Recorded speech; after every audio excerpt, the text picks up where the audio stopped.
मानसी गंगा गोवर्धन गांव के बीच में है। परिक्रमा करने में दाईं ओर पड़ती है और पूंचरी से लौटते पर बाईं ओर इसके दर्शन होते हैं। एक बार श्री नंद यशोदा और सभी विश्वासी गंगा स्नान का विचार बनाकर गंगा जी की तरफ चलने लगे। चलते चलते जब वे गोवर्धन पहुँचे तो वहाँ संध्या हो गई। अंतः रात्रि व्यतीत करने हेतु श्री नंद महाराज ने श्री गोवर्धन में एक मनोरम स्थान सुनिश्चित किया। यहाँ पर श्री कृष्ण के मन में एक विचार आया कि ब्रजधाम में ही सभी तीर्थों का वास है, परंतु ब्रजवासी गण इसकी महान महिमा से अनभिज्ञ हैं, इसलिए मुझे ही इसका कोई समाधान निकालना होगा। श्री कृष्ण जी के मन में ऐसा विचार आते ही श्री गंगा जी मानसी रूप में गिरिराज जी की तलहटी में प्रकट हुई।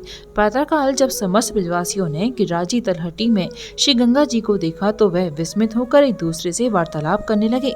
सभी को विस्मित देख अंतर्यामी श्री कृष्ण बोले कि इस पावन ब्रजभूमि की सेवा हेतु तीनों लोगों के सभी तीर्थ यहाँ आकर विराजते हैं, परंतु फिर भी आप लोग ब्रज छोड़कर गंगा स्नान हेतु जा रहे हैं। इसी वजह से माता गंगा आपके सम्मुख आविर्भूत हुई हैं। अंतः आप लोग शीघ्र ही इस पवित्र गंगा जल में स्नान आदि का कार्य संपन्न करें। श्री नंद बाबा ने श्री कृष्ण की इस बात को सुनकर सब गोपों के साथ इसमें स्नान किया। रात्रि को सबने दीपावली का दान दिया।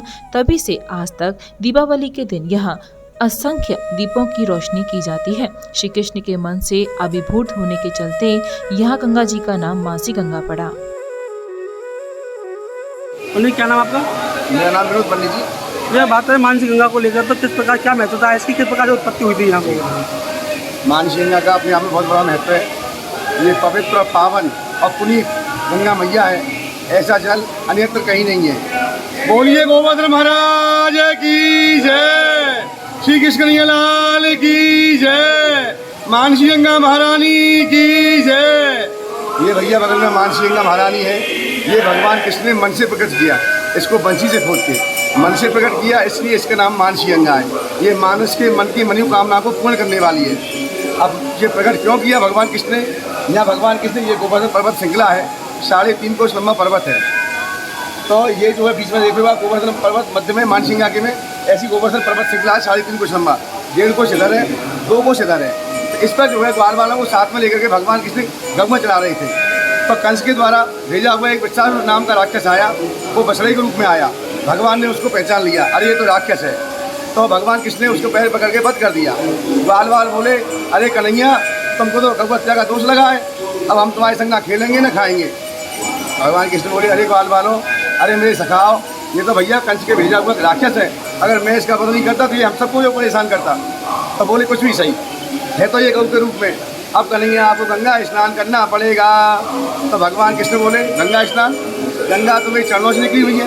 देखो ये जो भागीरथी गंगा है भगवान कृष्ण के चरणों से ही निकली हुई है। जब राजा बलि को छलने के लिए भगवान ने वामन अवतार रूप धारण किया तो 3 पग जो भूमि मांगी भगवान ने, तो एक पग में ये लोग, एक पग में वो लोग, और एक पग जो लास्ट में बचा तो भगवान बलि को भगवान कृष्ण ने राजा बलि के सिर पर रखा। तो जब वो पग में जब नाप रहे थे तो उनका जो है पग जो है ब्रह्मलोक में गया। तो ब्रह्मा जी ने उनको पहचान लिया, अरे ये तो मेरे स्वामी का जो है पैर है। तो ब्रह्मा जी ने उनके अंगुष्ठ का प्रक्षालन करके अपने कमंडल में रख लिया।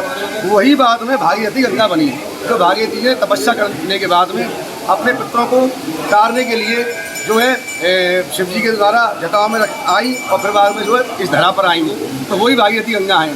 तो भगवान कृष्ण। नमस्कार दर्शकों, मैं खन्ना सैनी, आप देख रहे हैं अभी न्यूज़ चैनल। मैं आपको बता दूं कि इस समय मैं मौजूद हूँ गोवर्धन मानसी गंगा पर। मानसी गंगा बीच गोवर्धन में स्थापित है। बताया जाता है कि मानसी गंगा की उत्पत्ति भगवान श्री कृष्ण के मन से की गई। यहाँ ये भी कहा जाता है कि नंद बाबा अपने बालों के साथ गंगा नहाने के लिए, स्नान करने के लिए जा रहे थे।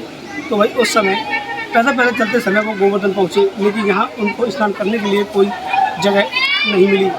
इसी को लेकर भगवान श्री कृष्ण के मन में एक विचार आया कि यहाँ 4 धाम है, ब्रजधाम 4 धामों के बराबर होता है, लेकिन यहाँ कोई भी नहाने की सुविधा नहीं है। इसको लेकर भगवान श्री कृष्ण के मन में जब विचार आया, उन्होंने इस मानसी गंगा की उत्पत्ति की। तभी से इस गंगा का नाम मानसी गंगा पड़ा। और यहाँ गोवर्धन परिक्रमा में जब लोग श्रद्धालु परिक्रमा करने आते हैं तो मानसी गंगा जरूर नहाते हैं। मानसी गंगा में नहाने से लोग अपने आप को महसूस करते हैं कि वह गंगा जी में स्नान कर रहे हैं।